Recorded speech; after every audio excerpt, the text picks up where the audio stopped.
As cases in respiratory illnesses like the flu rise, a simple precaution can really help us out: washing our hands. And joining us now is Fiorella, Manager of Infection Prevention from HCA HealthONE Mountain Ridge. Thanks so much for being here. Yeah, happy to do it. Yes, it's great. Okay, so you have there's a whole month dedicated to hand washing awareness, right? There's even more than that, but for the sake of this, yes, there's a whole month dedicated. Why is that so important? Because it just seems like a simple thing we've learned since we were young. Yes.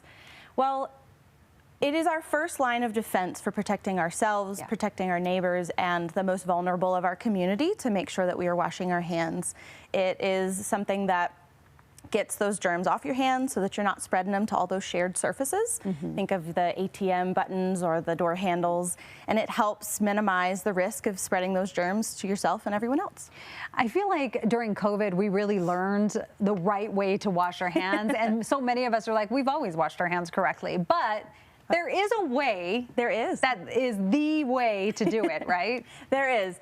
I think the biggest mistake that people tend to make are forgetting your thumbs, forgetting around your wrists, and not letting your hands fully dry. Water is basically a little water slide for the germs to get in different places. They love to sit in water, so making sure that you're drying under your rings, making sure that you are drying your hands fully, even your palms and the tops of your hands, fingertips, under your nails, anything that your hand may have touched. Especially since we touch our faces about 23 times an hour. You can imagine if you're not washing your hands or doing hand hygiene, how much is going to get on your face as well. So I tend to put a lot of hand sanitizer on. How much does it work? Is it that effective? Hand sanitizer is effective, but it has its limits. We want it to be at least 60% alcohol to make sure it is killing the germs, and it needs to be rubbed in on your hands for about 20 seconds, just the same as hand washing, and you want to make sure that it fully evaporates. Unfortunately, hand sanitizer can't kill every single bug out there, and so there are some of the diarrhea-related germs that hand sanitizer does not target.